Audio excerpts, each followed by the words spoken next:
Welcome to Base Coverage. Thank you guys for tuning in. Thank you guys for supporting to the show. Don't forget to subscribe here, drop a comment, like a video, share with a friend. We cover ELF ball and we got to keep this thing going. We doing everything they talk about. You know I'm everything a boss about. Not putting work and gotta toss them out. I'm really biting, they just barking out. I'm really riding, they just parking now. Hit street, what to talk about. See the big H when I'm walking out. Welcome back. What's going on, everyone? Welcome to Base Coverage. Thank you all for tuning in per usual.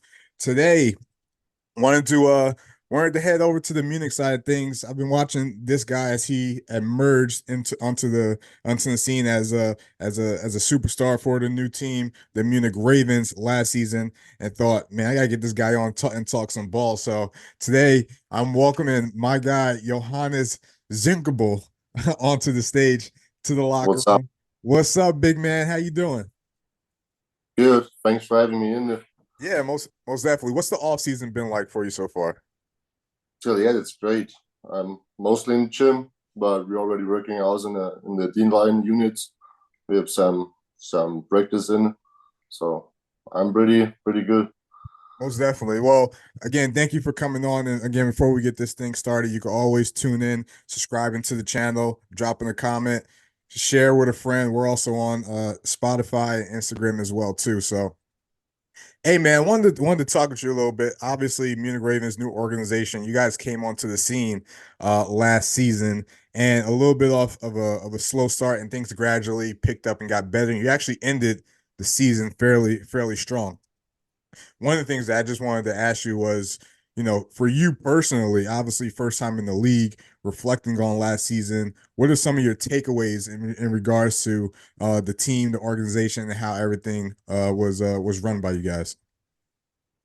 Yeah, in my opinion, I think we did really good last year, from the front office till to the coaches and yeah, team members to the crowd.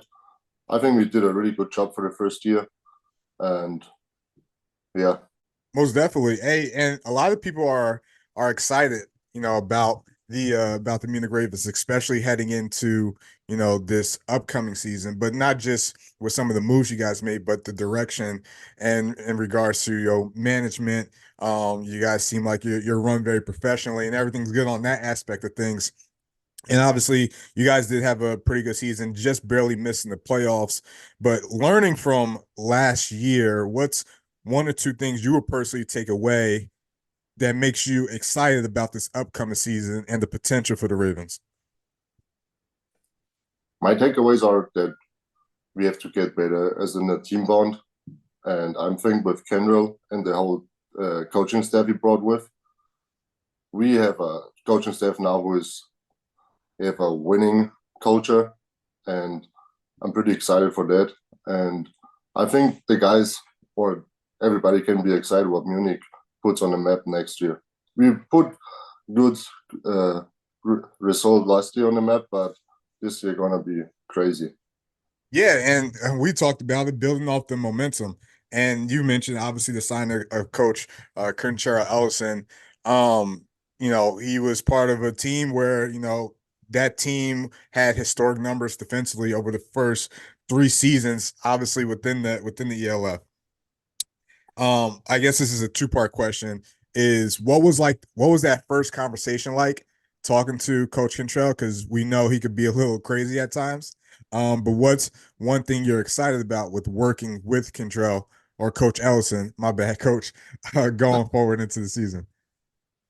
And my first conversation was with him at a dinner, and it was pretty good. He listened to every things or problems we had last year, and he always had a solution to it and what he want to make better next year.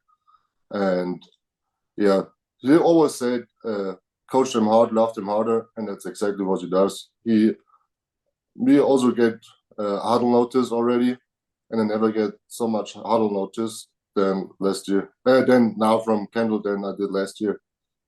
So, hey, you said you met him at the dinner. Did he at least pay for it? No, the Munich Ravens pay for all it. right. I was about to say, hey, Coach, you gotta be getting hired and making the players pay for the meal now. Hey, one of the things that I wanted to dive into, obviously, just talking about like his impact and stuff like that. But obviously your fan base is a pretty, passionate and, incredible fan base, especially for a first time organization. Just seeing the turnout that they had. I guess take people behind the scenes is what's it like playing for the flock and the organization and the support you get from those guys, that fan base over there. It's great for Bladem. I think. Shout out to the flock, by the way. Shout out to the flock. Yeah, shout out to them. We are pretty tight from the front office to the fans, to the crowd, to the flock, to the teammates, or to the players. We're all pretty tight. We always take some private sometimes, and I think we're pretty tight together. And I think there's no other franchise who have that tight. I agree, man. And like just looking at their support, and you judge it with a lot of the other teams that came in with their first season and looking at the outcome and stuff like that. You guys came in right from the back. I think you had like close to 5,000 at your first game against the Raiders. 6,000, I think, close to 6,000.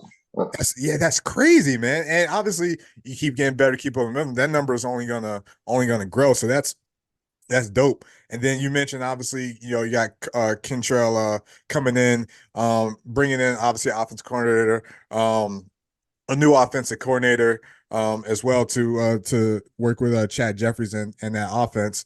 My question to you in that aspect of things is going forward and looking into next season for you personally. You obviously finished last season, 47 tackles, 5.5 sacks, 6 tackles for TFLs, just barely scratching the surface. What's one thing you personally want to get better at heading into next season? Getting better at every point, getting better at my technique, getting more aggressive, being more stronger in the block, and getting better at every point. And with Coach Malik, I think I have the best D-line coaches possible to work with, and I think I'll already make steps in the right direction to getting better next season. Hey, talk to me about this. You got any goals? Goals for next season? Yeah, being a top 10 sack leader list. Okay. Obviously, we know who we're chasing in that aspect of things. 2-time defensive player in Kyle Kitchens. But one thing that I liked about last season, there was a lot of, good defensive in play last year, and it's only got to keep growing. Obviously, as we keep advancing within the year. Man, schedule came out right. Everyone's been looking forward to this matchup since the last time you guys played them. I think it was 32-30, but you guys got the surge, right? The Central runs through the surge. They made it to the playoffs out of the conference. They made it to the ELF championship before losing to the Rhine Fire, unfortunately. People were already saying that this is like a new rivalry potentially brewing. When you're gearing up to play those guys, or you're looking forward to play those guys, like what's one thing that it gets you excited about that matchup? Because that's going to be a chess matchup on both sides, obviously with their coaching staff, and then your coaching staff, and then the players, almost a fairly even matchup. And we get it week 1, right? Looking forward to that game. What gets you excited about playing the Surge, knowing that they won the championship or they won the conference last season? Yeah, I'm excited about to show everybody in the first game to beat the second one in the finals. So that should be enough. And also, I know the coaching staff and a lot of players from the Surge since a couple of years with the GFL and that stuff.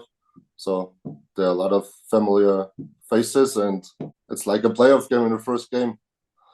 You damn right. Damn right it's going to be like a playoff game. That's going to be, I tell you what, the Central is going to be exciting to watch, but just that matchup alone is going to be excited as well.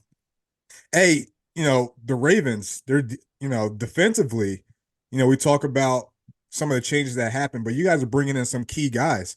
I think one of the guys that, you'll be able to benefit from, Evan Jaboa, right there up front, right? Have you had the opportunity to talk ball with him a little bit, and, about the potential, what you guys could possibly do for that front seven for the Munich Ravens?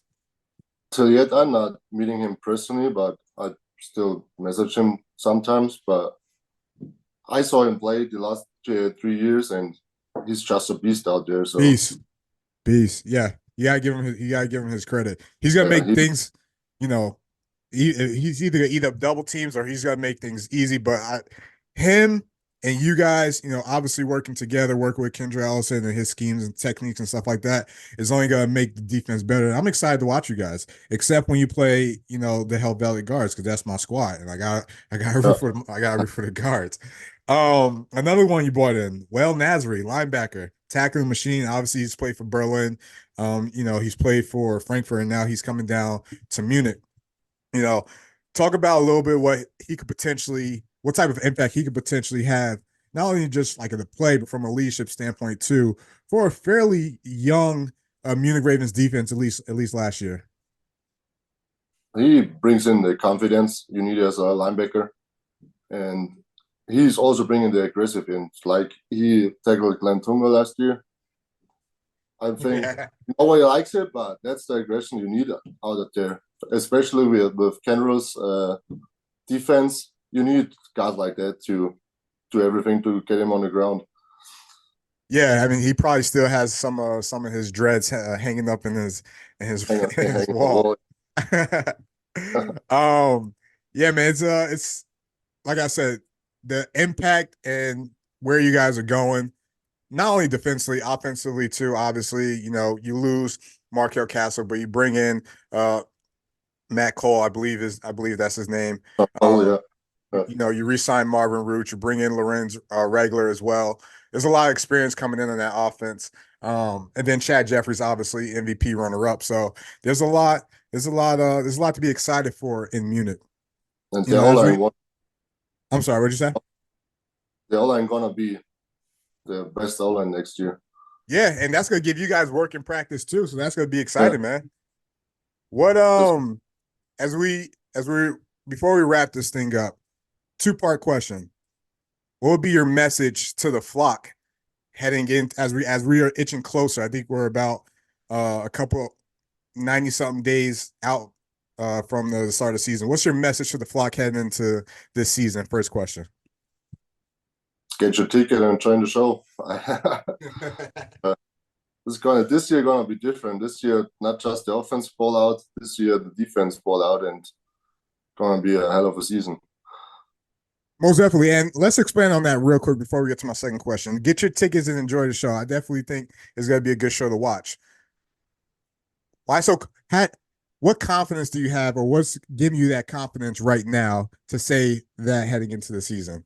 And we're not mistaking it from being cocky or anything, but obviously there's a change in energy and there's things are different for the Munich Ravens. But what gives you that confidence now heading into the season?